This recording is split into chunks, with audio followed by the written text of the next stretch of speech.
অর্থ না থাকলে প্রেম জানলাতে মারা যায়। তো যেটার মধ্যে প্রেম আছে কিন্তু সেখান থেকে কোনো কিছু আসছে না, সেই প্রেমটা আবার দীর্ঘক্ষণ রাখা উচিত না জবের ক্ষেত্রে আর কি।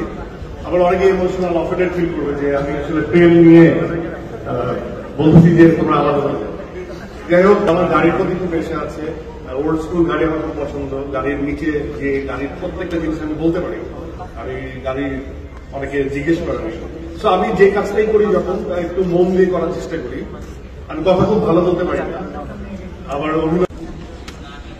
তো আমি সবসময় একটা এক্সাম্পল দিই, যেমন দুই ভাই, দুইজনই গ্রুপ থিয়েটারে কাজ করে। তো 5 বছর কাজ করার পর কারো কোনো গতি হচ্ছে না।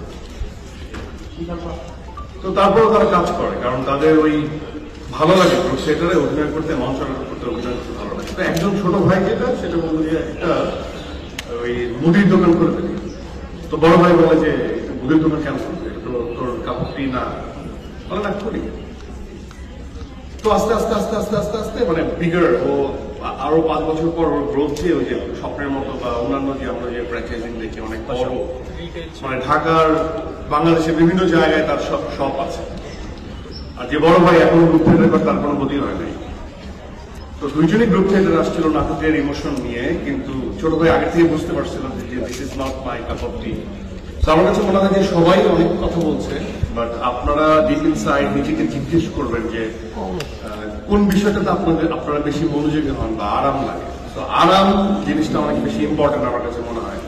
আমি পড়ালেখা শেষ করে সবকিছু করে অনেক হোপ নিয়ে আমি হয়ে গেছি অ্যাক্টর, যেটা আমি কখনো ভাবিই নাই যে আমি অ্যাক্টর হবো।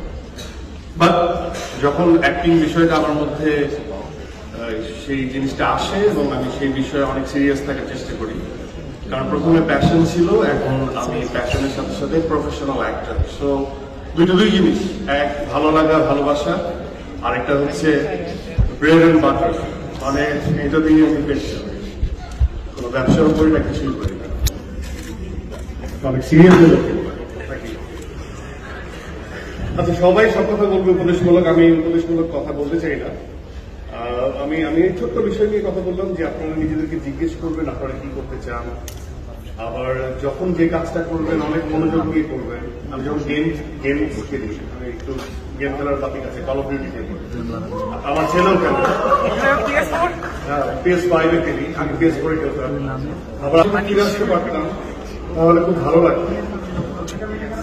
ওই একজন জিজ্ঞেস করছিল যে ভাইয়া রাফিকে দেখে যে রাফির সাথে আমার কাজ কবে আমার আসবে। আমরা কেউ জানি না। আমি আমার অনেক রীতিকে বিশ্বাস করি। তো ইটস ব্যাড লাক, ওর সাথে আমার প্ল্যানিং চলছিল, বাট আমি ফিজিক্যালি একটু ইনজুর্ড হয়েছি, আমার পায়ের লিগামেন্ট ছিঁড়ে গেছে, স্পাইনের প্রবলেম, সেই জন্য